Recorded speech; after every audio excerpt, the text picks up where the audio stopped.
नमस्कार दोस्तों। देखिए दोस्तों, हमारे देश में 26 नवंबर को राष्ट्रीय संविधान दिवस के रूप में मनाया जाता है। तो आज हम 26 नवंबर को संविधान के बारे में कुछ जानकारी पढ़ेंगे। देखिए दोस्तों, ये जो संविधान दिवस की जो शुरुआत की अगर हम बात करें तो ये 2000 2015 में डॉक्टर भीमराव अंबेडकर के 125वें जयंती वर्ष के रूप में 26 नवंबर को सामाजिक न्याय अधिकारिता मंत्रालय के द्वारा इस तारीख को केंद्र सरकार के फैसले को अधिसूचित किया गया। यानी 2015 में से यह जो दिवस है मनाने की शुरुआत की गई। आगे हम बात करें तो भारत जो देश के इतिहास में 26 नवंबर का जो अपना एक महत्व है, क्योंकि इसी दिन 1949 में भारत संविधान को अपनाया गया था। यानी ये जो भारत का जो संविधान है, इसको अपनाया कब गया? संविधान को अपनाया गया 26 नवंबर को, यानी 26 नवंबर 1949 को संविधान को अपनाया गया था तथा 26 जनवरी 1950 को संविधान को क्या किया गया? लागू किया गया। यानी अपनाया गया 26 नवंबर को 1949 और 26 जनवरी 1950 को इसे लागू किया गया अपने देश में। इसलिए इस एक नए युग की शुरुआत का प्रतीक है। संविधान निर्माताओं के योगदान को स्वीकार करने और संवैधानिक मूल्यों के प्रति नागरिकों के सम्मान की भावना को बढ़ाने के लिए 26 नवंबर को, यानी 26 नवंबर आज के दिन, इस दिन को संविधान दिवस के रूप में मनाया जाता है। भारत का संविधान देश के हर नागरिकों को आजाद भारत में रहने का सम्मान अधिकार देता है। यानी जो अपना देश का जो संविधान है, यह सभी नागरिकों को देश में रहने, अपने भारत में रहने का सम्मान अधिकार प्रदान करता है। इसको तैयार करने के लिए लगभग 2 साल 11 महीने और 17 दिन लगे। 2 साल 11 महीने और 17 दिन, यानी भारत के संविधान को बनाने में कितना समय लगा? 2 साल 11 महीने और 17 दिन। देखिए दोस्तों, कहीं कहीं पर मैंने ये देखा है कि कहीं ये 18 दिवस भी लिखा हुआ आता है, 17 के स्थान पर 18 दिवस। तो ये थोड़ा सा ध्यान रखना है, कहीं 17 भी है और कहीं 18 भी है, तो हम 17 भी मान सकते हैं। आगे हम बात करें तो भारत का संविधान जब लागू हुआ तब 395 अनुच्छेद, 8 अनुसूचियां, 22 भाग शामिल थे, जो कि वर्तमान में 448 अनुच्छेद, 25 भाग और 22 अनुसूचियां हैं। तो दोस्तों, जब संविधान को लागू किया था उस समय अनुच्छेद कितने थे? 395 और 8 अनुसूचियां थी और 22 भाग थे, जो कि वर्तमान में कितने हो गए? 448 अनुच्छेद, 25 भाग और 22 अनुसूचियां हैं। भारत का संविधान विश्व का सबसे लंबा लिखित संविधान है। यानी जो लिखित संविधान की बात करें तो लिखित संविधान में भारत का जो संविधान है विश्व का सबसे लंबा संविधान है। इसके कहीं जो हिस्से हैं, इसमें कई हिस्सों में, जैसे ये जो America, Australia, Canada, United kingdom, Germany, Ireland, Soviet संघ, रूस, जापान के संविधान से लिए गए हैं। यानी इन देश के संविधान के कुछ हिस्से हमारे संविधान में लिए गए हैं। 1934 में संविधान सभा की मांग की गई। यानी 1934 में संविधान सभा की क्या की गई? मांग की गई। तथा हमें ये जानकारी होनी चाहिए कि ये एम.एन. रॉय के द्वारा, यानी एम.एन. रॉय, इनका पूरा नाम अगर देखें तो मानवेंद्र नाथ रॉय है।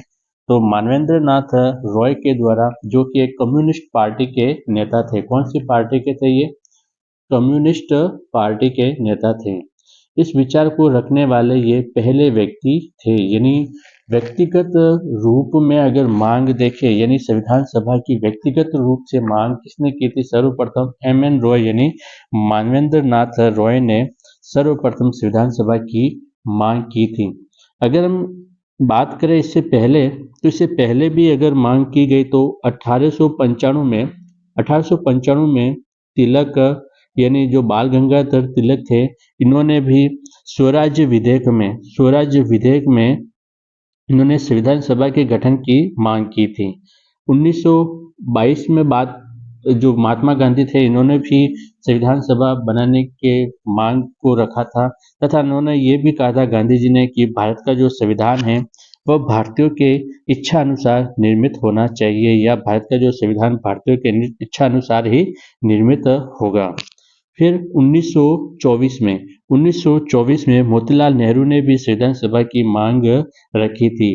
तो 1924 में जो मोतीलाल नेहरू थे, इन्होंने भी संविधान सभा की क्या रखी, मांग रखी थी। और व्यक्तिगत रूप से या औपचारिक रूप से अगर हम बात करें, व्यक्तिगत या औपचारिक रूप से अगर हम बात करें तो वो 1934 में एम.एन. रॉय के द्वारा रखी गई थी। फिर इसे कांग्रेस पार्टी ने अपने हाथ में ले लिया, यानी जो संविधान सभा की जो मांग का जो प्रस्ताव है, इन्होंने का जो जिम्मा है वह कांग्रेस पार्टी ने रखा अपने हाथ में, तथा आखिरकार इन्होंने प्रयास करने के बाद 1940 में ब्रिटिश सरकार ने इस मांग को स्वीकार कर लिया। यानी संविधान सभा बनाने की जो मांग थी वह ब्रिटिश सरकार ने 1940 में क्या स्वीकार कर लिया। अगस्त प्रस्ताव में भारतीयों को भारतीय संविधान का मसौदा तैयार करने की अनुमति दी गई। आज़ादी से पहले 9 दिसंबर 1946 को, यानी 9 दिसंबर 1946 को पहली बार संविधान सभा की बैठक हुई। यानी जो संविधान सभा की जो प्रथम बैठक हुई वह कब हुई थी, वह 9 दिसंबर 1946 को हुई थी। तथा संविधान सभा के पहले जो अध्यक्ष थे 9 दिसंबर को, वह थे डॉक्टर सच्चिदानंद सिन्हा। यानी 9 दिसंबर को जो प्रथम बैठक हुई थी उस समय जो अध्यक्ष कौन थे, डॉक्टर सच्चिदानंद सिन्हा। देखिए ये जो अध्यक्ष थे ये अस्थायी बनाए गए थे, यानी अस्थायी सदस्य बनाए गए थे। जो स्थायी सदस्य थे वह डॉक्टर राजेंद्र प्रसाद को बनाया गया था।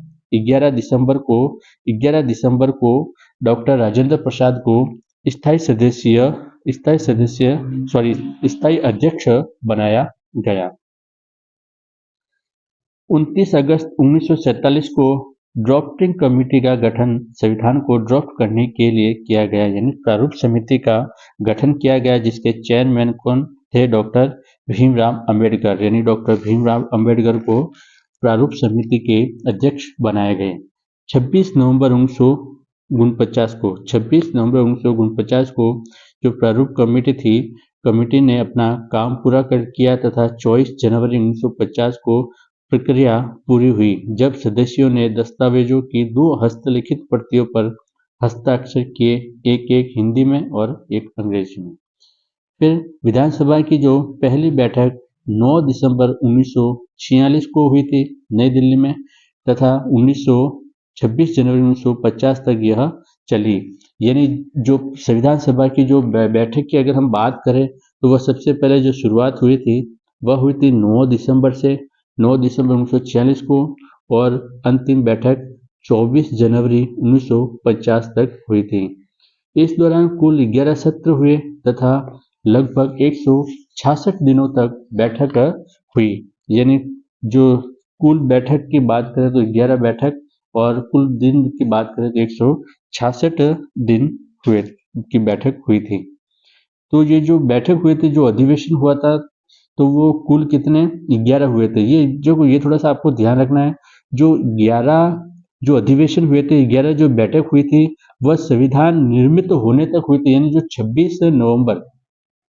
26 नवंबर को जो अंतिम बैठक अगर कहे तो वो 11वीं बैठक थी, 11वां अधिनियम था, या सॉरी अधिवेशन, जो 11वां अधिवेशन था या 11वीं जो बैठक थी वो 26 नवंबर को थी, और जो 24 जनवरी को हुई थी वह 12वां अधिवेशन था या 12वीं बैठक थी।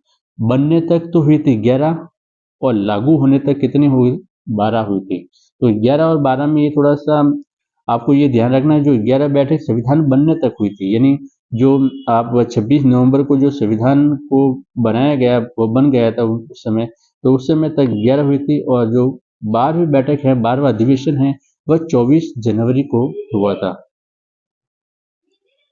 फिर इस अवधि के दौरान अंग्रेजी से हिंदी में पूरी तरह से पढ़ना और अनुवाद किया गया। तो दोस्तों ये थोड़ा सा आज संविधान दिवस के रूप में थोड़ा सा हमने आज संविधान के बारे में कुछ पढ़ा, और अब थोड़ा सा हम जो संविधान की जो प्रस्तावना है इसको आज एक बार थोड़ा सा हम पढ़ लेते हैं। देखिए संविधान की प्रस्तावना, हम भारत के लोग भारत को एक संपूर्ण प्रभुत्व संपन्न समाजवादी पंथ निरपेक्ष लोकतंत्रात्मक गणराज्य बनाने के लिए तथा इसके समस्त नागरिकों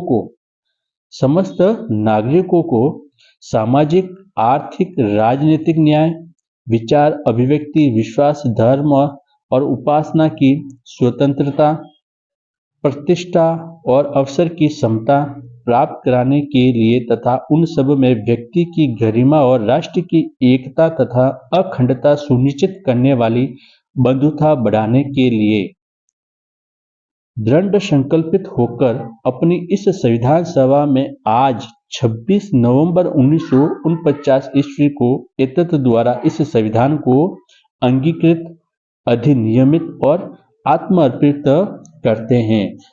ध्यान रखना है, संविधान को अंगीकृत कब किया गया, अधिनियमित कब किया गया, आत्म अर्पित कब किया गया, तो उसका आंसर होगा 26 नवंबर 1949। यानी 26 नवंबर 1949 को संविधान को अंगीकृत अधिनियमित और आत्मर्पित किया गया।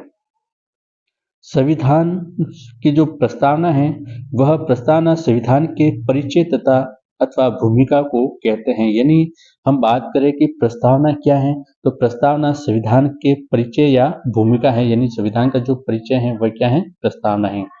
भारतीय संविधान की प्रस्तावना पंडित नेहरू के द्वारा उद्देश्य प्रस्ताव पर आधारित है और 42वें संविधान संशोधन अधिनियम 1946 को इसमें समाजवादी पंथनिरपेक्ष अखंडता जैसे शब्दों को शामिल किया गया है। यानी जो 42वां संविधान संशोधन हुआ था उस समय इसमें समाजवादी पंथनिरपेक्ष और अखंडता के शब्दों को इसमें शामिल किया गया।